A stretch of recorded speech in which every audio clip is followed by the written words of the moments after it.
চব্বিশের গণ অভ্যুত্থান ও ক্ষমতার পট পরিবর্তনের পর থেকেই আন্তর্জাতিক বিশ্বের নজর ছিল বাংলাদেশের ওপর। একটি সুষ্ঠু ও শান্তিপূর্ণ নির্বাচনের উপর জোর দিয়েছিল আন্তর্জাতিক সম্প্রদায়। অন্তর্বর্তী সরকার দায়িত্ব নেয়ার 18 মাসের মাথায় উৎসব মুখর আয়োজনে বাংলাদেশে অনুষ্ঠিত হল ত্রয়োদশ জাতীয় সংসদ নির্বাচন। নিরঙ্কুশ বিজয় লাভ করেছে বাংলাদেশের জাতীয়তাবাদী দল বিএনপি। দলটির চেয়ারম্যান তারেক রহমানকে শুভেচ্ছা জানিয়েছেন বিশ্ব নেতারা।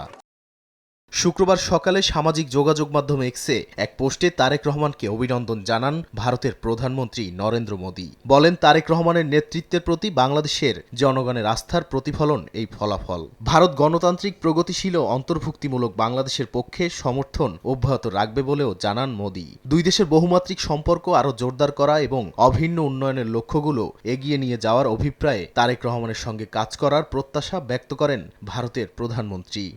নতুন রিন গভীর থেকে পরিষ্কার করে কাপড়কে রাখে নতুনের মতো উজ্জ্বল। নতুন রিন অ্যাডভান্সড পাউডার। একই দিন বিকেলে তারেক রহমানের সঙ্গে ফোন কলেও আলাপ করেন মোদী। তারেক রহমানের সঙ্গে কথা বলে তিনি আনন্দিত বলেও জানান। এ সময় দুই দেশের জনগণের শান্তি, অগ্রগতি ও সমৃদ্ধির প্রতি ভারতের অব্যাহত অঙ্গীকার পুনর্ব্যক্ত করেন মোদী। এমনকি এই বিপুল জয়ের জন্য তারেক রহমানকে ভাই সম্বোধন করে তার দলসহ অন্যান্য দলকে অভিনন্দন জানিয়েছেন ভারতের পশ্চিমবঙ্গের মুখ্যমন্ত্রী মমতা বন্দ্যোপাধ্যায়। শুক্রবার এক্স হ্যান্ডেলে পশ্চিমবঙ্গের সঙ্গে সবসময় বাংলাদেশের সুসম্পর্ক বজায় থাকবে এই কামনাও করেন তিনি। বিএনপি ও তারেক রহমানকে শুভেচ্ছা জানিয়েছেন পাকিস্তানের প্রেসিডেন্ট আসিফ আলী জারদারি এবং প্রধানমন্ত্রী শাহবাজ শরীফ। ইসলামাবাদ বাংলাদেশের গণতান্ত্রিক আকাঙ্ক্ষাকে সমর্থন করে বলে জানান এই দুই নেতা। দুদেশের বাণিজ্য, প্রতিরক্ষা ও সাংস্কৃতিক বিনিময় জোরদার করতে নতুন সরকারের সঙ্গে কাজ করার প্রত্যাশা রাখেন পাকিস্তানের প্রধানমন্ত্রী। ঐতিহাসিক বিজয়ে বিএনপি ও দলটির চেয়ারম্যান তারেক রহমানকে শুভেচ্ছা জানিয়েছে যুক্তরাষ্ট্র।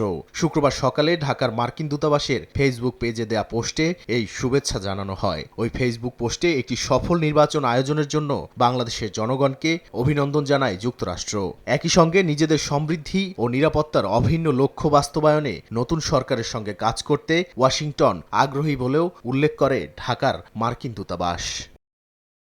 সফলভাবে অনুষ্ঠিত নির্বাচনের জন্য বাংলাদেশের জনগণকে অভিনন্দন জানিয়েছে চীনও। বিজয় লাভ করায় বিএনপিকে শুভেচ্ছা জানিয়ে চীন বাংলাদেশ সম্পর্কের নতুন অধ্যায় লেখার আগ্রহ প্রকাশ করে বিবৃতি দিয়েছে ঢাকার চীনা দূতাবাস।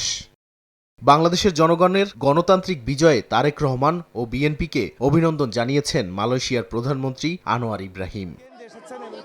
নাদিম মারজান, সময় সংবাদ।